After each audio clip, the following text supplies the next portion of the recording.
yesterday. I did it 4th hour instead of 3rd, but hopefully it'll work. Okay, so there's 2 types of anti-Semitism. Okay, there's traditional, and this is something you're going to write about on the test, most likely. Okay.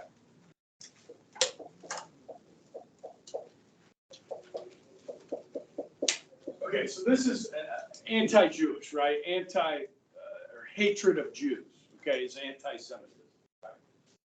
And then you have modern anti-Semitism. Okay. So this just takes us back. So obviously, this is leading up to the Holocaust, right? The treatment of Jews in Europe during World War II, right? That's where we're going. So giving you some background on that, traditional anti-Semitism dates way back in history. Okay, so let's just talk about Moses, right? Moses was, as a baby, was put on the river and picked up out of the... You guys ever see the movie The Ten Commandments? Okay, this is like must-see TV, okay? The Ten Commandments was made in the 1960s in color, okay? And the graphics in this film from the 1960s are legit incredible. So like the parting of the Red Sea, okay? I mean, it's really good stuff for 1960s. And it has Charlton Heston playing Moses. Okay, Charlton Heston is one of the most famous American actors that ever lived.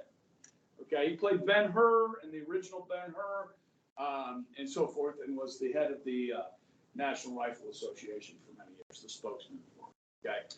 Okay, Charlton Heston. But anyhow, guys, so Moses was what? He was Jewish, right? And the Jews were enslaved in Egypt. Now, Egypt, guys, is actually part of the Middle East. Okay, you would refer to Egypt being part of the Middle East. Israel, modern-day Israel, or Judea, and Egypt actually border one another. So the Jewish people don't really look that different than Egyptian people. You know, so why did the Egyptians enslave the Jews? Well, let me ask you this, okay. What God did the Egyptians believe in? Oh, a lot of gods, right? Yeah. So what do you call that? Polytheistic, right? Okay. Now the Jews, they believed in which gods? Oh, they only believed in one God, the God of Abraham, the God of Abraham, right? See, this is religious teaching and history class. It's called cross-curricular learning. Okay. So, yeah, so the Egyptians enslaved these Jews that were monotheistic, like they just believe in this one God. There's something about these people. Let's enslave them. Okay, they're weaker than we are, and you know, their God teaches these peaceful things and stuff like this. And so now Moses is going to lead them out of Egypt, right? The Exodus, yes? Cross the Red Sea bed, okay? And then into the desert for 40 years, yes? And that's where we get the Ten Commandments, okay? And you guys see the movie, okay? It's usually on around Easter, okay? You'll see it on TV. Now, then they cross the Jordan. Bring down the walls of Jericho, playing the trumpets 7 times around the wall. Yes? And they return to their homeland. Yes? Now, many years later, a child is born in Bethlehem, a Nazarene. Okay? And he lives on this planet for 33 years. Yes? And he fulfills the prophecy that he is the Messiah. And he will lay down his life. He is the sheep. He will lay down the lamb. He is the lamb. He will lay down his life for us, for our sins. He fulfills the prophecy. He is the Messiah. Okay? And then the followers of the Lord Jesus become Christians. Yes? So, who killed the Messiah? The Jews killed the Messiah. Okay? Now, Jesus was a Jew. Okay? And they killed him. Traditional anti-Semitism, guys, is based on religion. Okay? A hatred for the Jewish people because of their religion. Remember, Pilate, who was Roman, washed his hands of it, right? And then later on, the Roman Empire became the Holy Roman Empire under Charlton. And what became the official religion of the Roman Empire? Christianity. So everybody became a Christian. Well, not everybody, but everybody became a Christian. Except for who?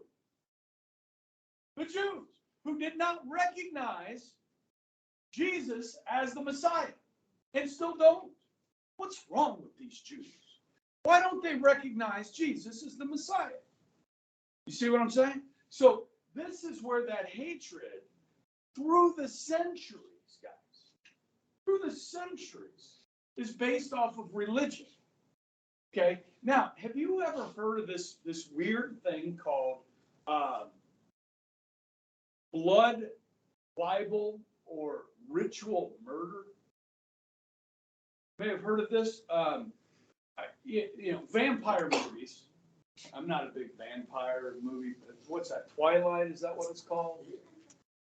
That's awful. I don't do vampire movies. I don't like werewolf movies, and I really don't like zombie movies. But The Walking Dead is really good. Okay, and then what is that? World War Z.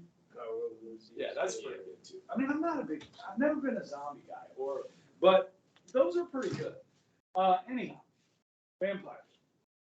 Okay, let me show you this, and this is going to help me explain this.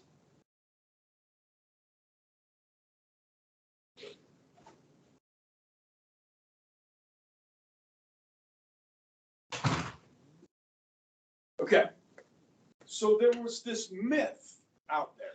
Okay, this myth that Jewish men needed to drink the blood of Christian children for strength. Okay, it's weird. Okay, it has something to do with like the wafer, the communion. Okay, and it's this is an abomination of that. Okay, there were trials over this. You can date back to like the 10th century, and there were rumors that Jews would kidnap Christian children and drink their blood. Okay, now this myth that had been perpetuated for centuries comes back about the 16th century. Okay, so from the 10th to the 16th, this really wasn't out there, and then somebody started telling these stories again, like I'm doing right now. Okay, telling this story, and then people are like, these Jews, they're different. Yeah, okay. Did you hear about what the Jews were doing? You see what I'm saying? Okay, this was 344 years ago in 2014. So this would take you back to the 1700s, okay, where a French Jew was executed, burned at the stake for the alleged killing of a 3-year-old for ritual purposes. Okay, a 3-year-old Christian child. All right. Now, in 1882, in Hungary, the country Hungary, all right, there on Easter Sunday, a 14-year-old Christian girl disappeared. There were 2 young children that worked at the Jewish synagogue in Hungary that said it was the leader of the synagogue that had done this, that had taken this 14-year-old girl. Okay, now they didn't find a body, And so these two were put on trial for ritual murder, blood libel. You can find references to this trial in newspapers in 1882 in the United States. You can find references to this trial. It's a sensational trial in Europe in 1882. You can find articles about this. So this is being publicized worldwide that these Jews are on trial for ritual murder. So the myth is being perpetuated. You follow me? During the trial, they found the 14-year-old girl's body. She had been killed. Okay? But they called a mistrial. They dismissed the charges against the two individuals from the synagogue. And here's why. You guys know what kosher foods are? I mean, like kosher pickles. I mean, everybody likes kosher pickles, right? But when Jews prepare meat, they have to prepare the animal a certain way. Okay, does anybody know how you do this? Okay, you have to cut the throat of the animal to kill it. That's how you kill the animal. And then you hang it upside down and drain all the blood from the body of the animal. And then you can prepare the meat. Okay, when they found this 14-year-old girl, her throat had not been cut. So, you know, they're not drinking her blood unless they do it the right way. It's a ritual thing. You understand? Okay, now, this is BS anyways, right? But what are people talking about? They're talking about it. Even though it wasn't true, it's too late. You know what I mean? People think Jews are actually doing this. Now, fast forward, that was 1880, 1859. Remember yesterday I talked about the writing of The Origin of Species. Evolution, Darwinism has started to be accepted, then transposed onto society, and now you have this, you know, racial science, right? And so in Germany or Austria, where Jews are, they are different. They are not Germanic. They don't have German blood. They have Jewish blood. Okay, and therefore they are a different people. They're not German. Hence, modern anti-Semitism is based on race. Does that make sense? Now, do any of you guys know any Jewish people? Well, like personally. I mean, I can name you a lot of Jewish people, but I've only I only like met one Jewish person that I can think of in my life. Okay. Now, do you see Jews as a race or a religion? Or both? Both. Yeah, I mean, because can you convert to Judaism? Yeah, absolutely you can. Okay. So you don't necessarily have to be of Arab, you know, descent, Middle Eastern descent, and so forth to be Jewish. Okay. But people with Jewish blood share oftentimes distinctive characteristics, you know, physical characteristics. Usually here. Here. Okay. With the nose. Tend to have a pretty big nose. All right. It's a stereotype, but there's something to it. Okay. Anyhow, usually there is something usually to a stereotype, right? All right. I know we're not supposed to stereotype. I don't care. Okay. Now, what are we talking about? So,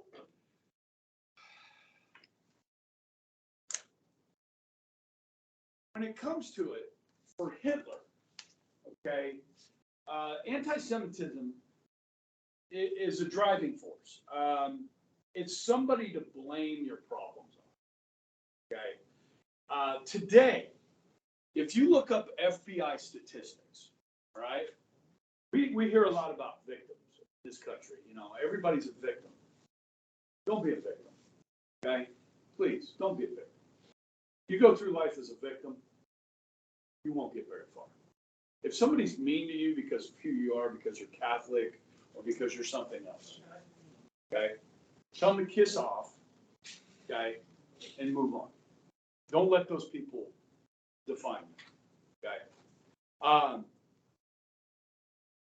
If you look at FBI statistics of hate crimes perpetrated against Americans, generally you're looking at people that are minorities, that are victims of hate crimes. So African Americans, Hispanic Americans, Catholics, Muslims, transgenders, gay people, right? Who else? Asian Americans, right? So if you look at FBI statistics today, over the last decade, of the group of Americans that have been targeted for more hate crimes than any other group, who would it be? Now, if you watch the news all day, you would think it was who? Transgenders. Right? I mean, there's a lot of talk about that. Okay? No. That's not the number one group. Gays? No. Asians? You heard a lot about that recently. I mean, that was in the news quite a bit last year, especially after COVID, right? Came from China, right?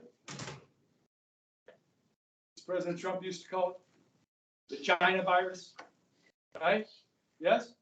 So, yeah, you can see, right? So what group is the most targeted group in America? Of course, it's what I'm talking about, right? It's Jews.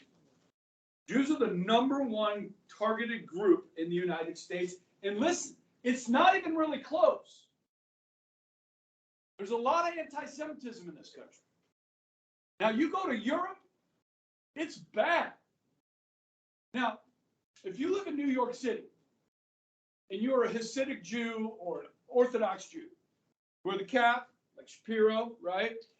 And then some, like, grow their hair, little curls that come down, you know, I don't know if you can picture what I'm talking about. Well, they're basically painting a targets on the back. Now, who is attacking these Jews? Generally, guys, it's just stupid people, ignorant people. You understand? They're different. I fear that because I don't understand that. So I lash out at those that I fear. That's where most bigotry and hatred comes from. It's just ignorance. Would you agree? So, like with Muslims, that might be a group that is targeted in this country a lot, right? Because people don't understand Islam. Okay, I have neighbors. I live very close to the Islamic Society of Wichita. Like it's 37th and Woodlawn. You know what I'm talking about? K96 and Woodlawn. You ever drive out to Rock Road on K96? You never leave the west side? Never cross the river? Okay. You been over there by Cabela's? Your way to Cabela's? There's a the big dome, right? They have a school there. It's called the Amor School for Islamic Society of Wichita. Okay. I have Muslim neighbors in my neighborhood. Okay. Do I know them? Yeah. Okay. Did I tell you about Yahoo? I told you about Yahoo, right? Okay. So once you become educated and not ignorant, then you see people as human beings. Okay. So, all right, let's move forward. Okay. Get some notes up there for you, and we'll talk about today how Hitler comes to power. Okay.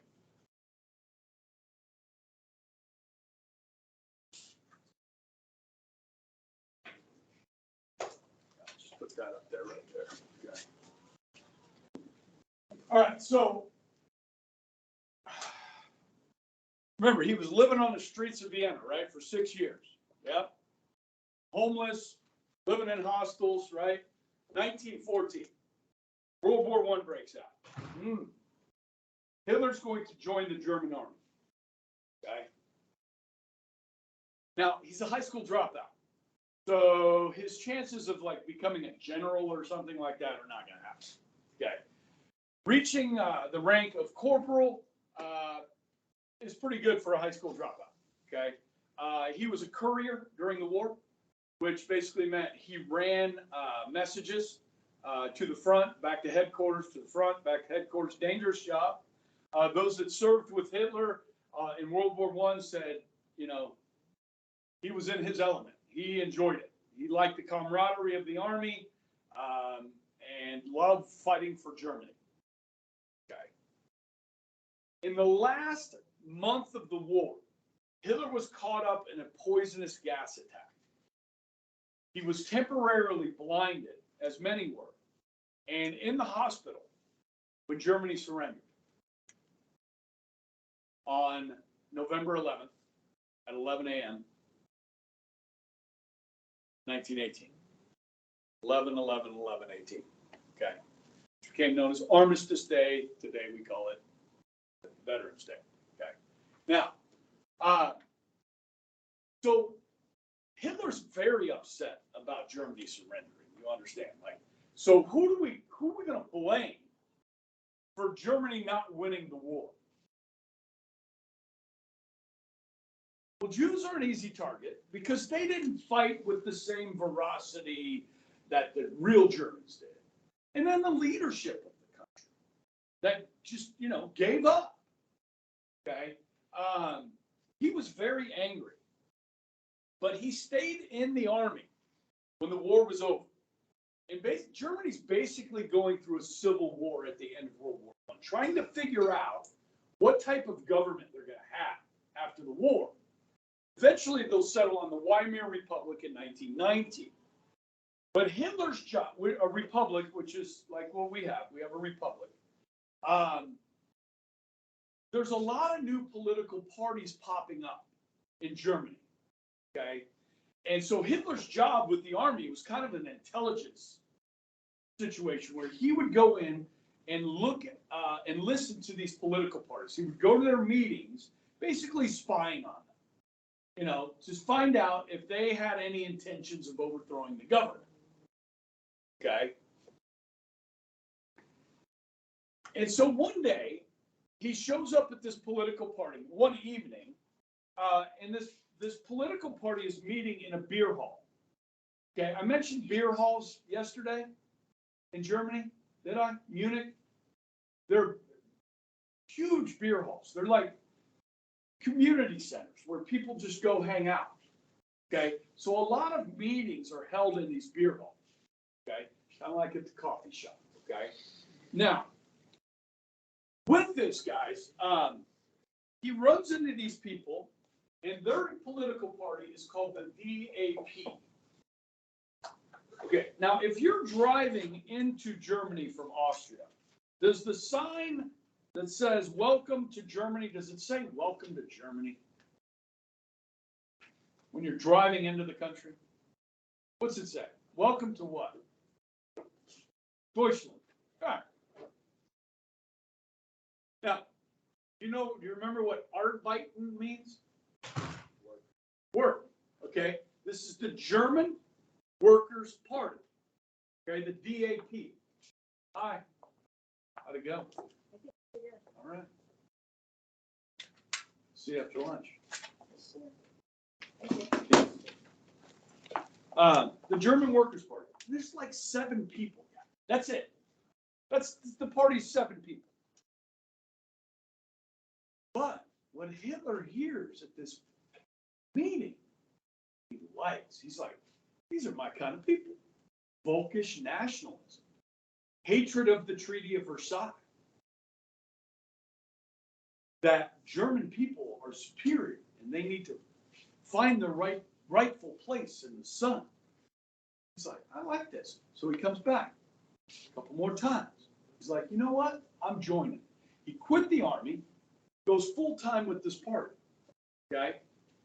So, the government is stabilized. Obviously, Germany is being punished for the war with the Treaty of Versailles, right? $33 billion in war reparations and so forth, okay? In November of 1920, the German Workers' Party, puts out flyers and so forth, says, hey, we're going to have a big meeting at the beer hall on this day. You should come, listen to it, okay? 2,000 people show up. And this will be the first time Adolf Hitler speaks in public, okay? And what everybody realizes really quick, including Hitler, is that he's really good at this, at speaking publicly, okay? Like he's got these people whipped into a frenzy, man. Okay. I can do that. You know what I mean? Like, I'm a baseball coach, right? I'm going to give a pregame speech, yeah? And when we're done, we're jumping around ready to fight. You know what I mean? Right? This is what he's doing, okay? 2,000 people, okay? Now, do the Republicans and Democrats wear uniforms? No, okay? But this party is going to. They're going to wear brown shirts. Okay, khaki, brown shirts. And they're going to wear an insignia on their sleeve, the swastika. Okay, so you can pick a Nazi out of the crowd. Okay, now, the Nazi party is very regional at this point. It's just in Bavaria. It's in Munich. Okay, it's not, you can't find the Nazi party in Berlin or Hamburg or Cologne or anything. You know what I mean? It's just there. Okay, Hitler decides to take over the party. And they're like, yeah, you're good at this. You should take over the party. Okay. So he changes the name of the party. Okay. He's going to add 2 words to the beginning. National Socialist German Workers' Party. Now, Blaze, I don't know if you can say that. German.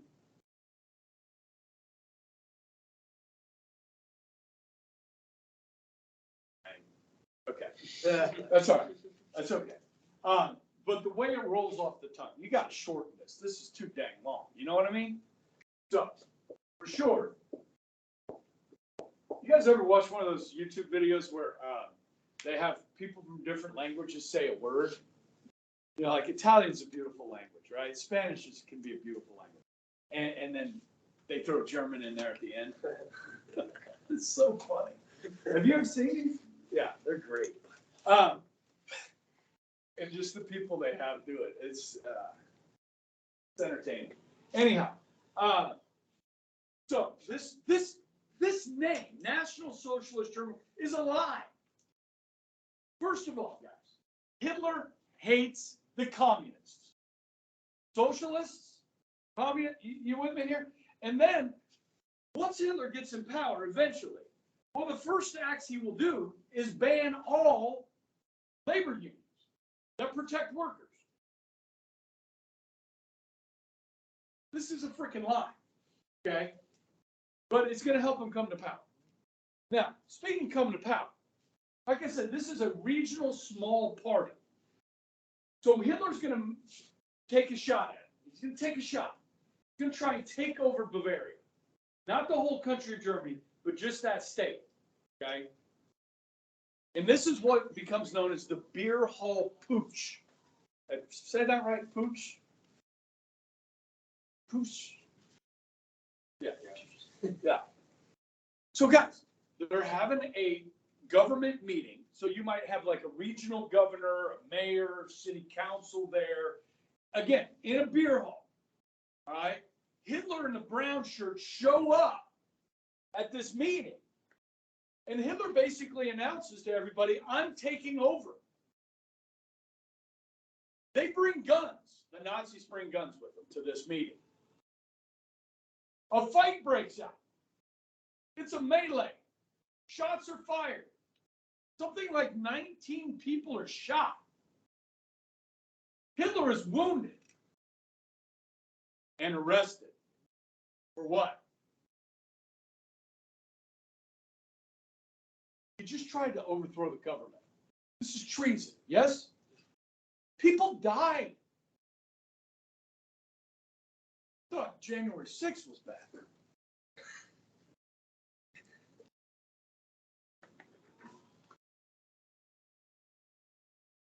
So, Hitler's going to be put on trial.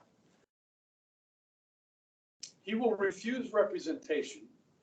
He will represent himself during the trial. Oh, great. One of those guys. Okay. He represents, which gives him a platform.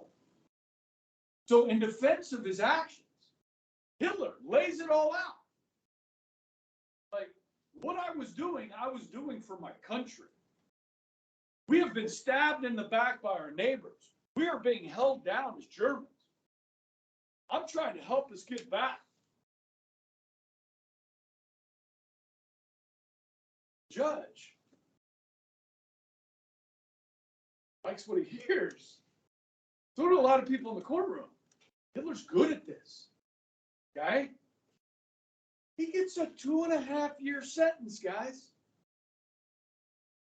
He tried to overthrow the government. It was an armed insurrection. You know, some of those people that went into the building on January 6th, they're getting over 10-year sentences for that. Okay? Now, one of those restrictions that the judge puts on Hitler is he's not allowed to make any public speeches until 1928. That's what this means. Speechless until 28. Okay? Because the judge knows this guy's pretty dangerous. All right? So while he's sitting in his country club prison for 18 months, because he good behavior, he gets out early. Okay? He has time to write a book.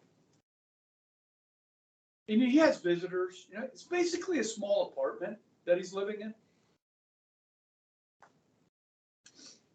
So he writes this book, Mein Kampf, My Struggle. And this lays it all out. You want to know what Hitler's plans are? Read his book. It's kind of like ISIS, the Islamic State. You want to know what the caliphate wants to do? Read the Quran. It's in there. They're following the playbook. This is the playbook. So in that playbook, we learn a lot. These are just a few of the things. But Hitler lays everything out about the master race, the Aryan race, and so forth. He actually ranks like the different races of people. Okay? So the further northern into Europe, the more superior race is. Okay? I mean, yeah. Americans, they're a bunch of mutts. You know what I mean? There's no purity there. Right?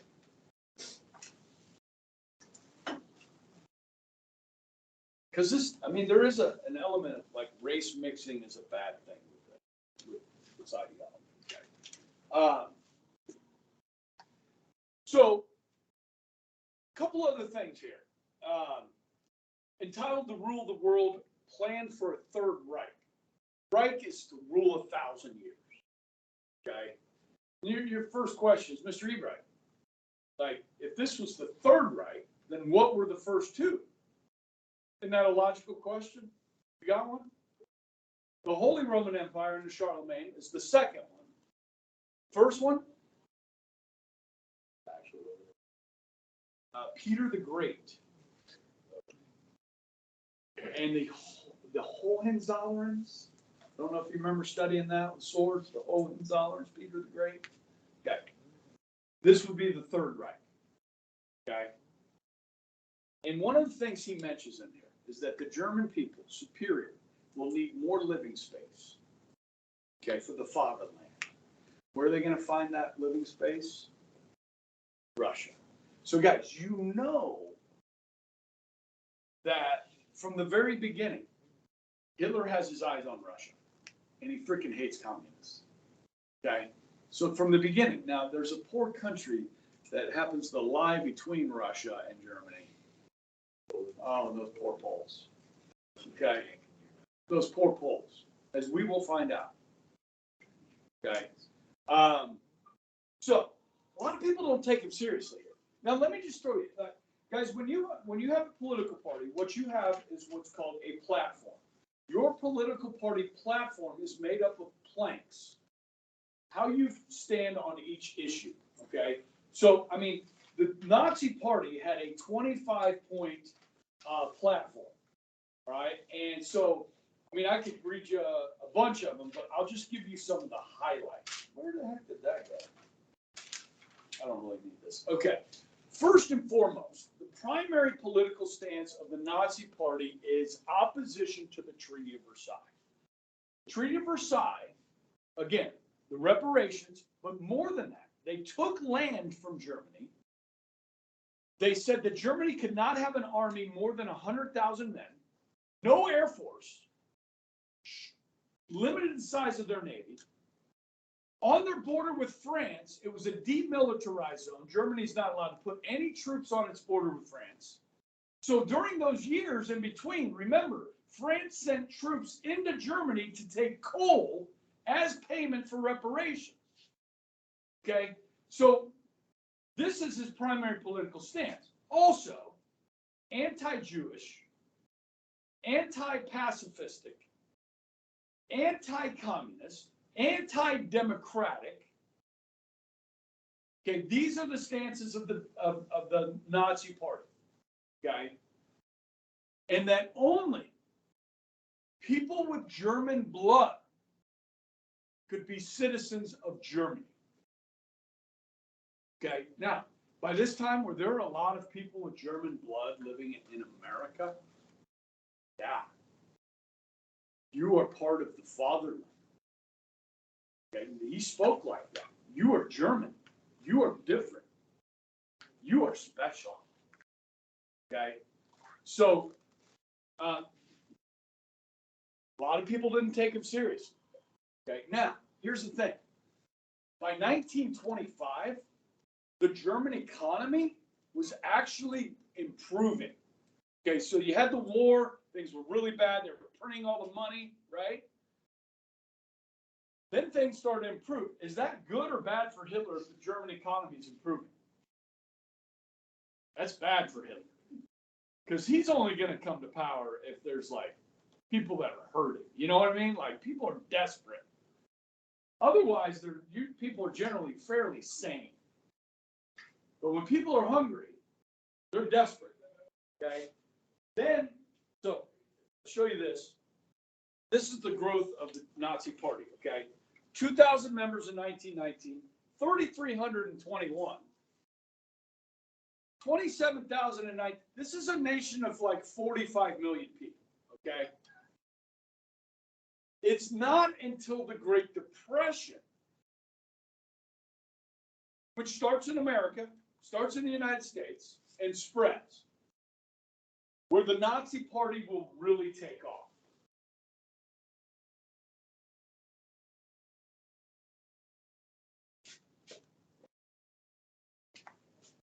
Time we get out 15? Let me go fast.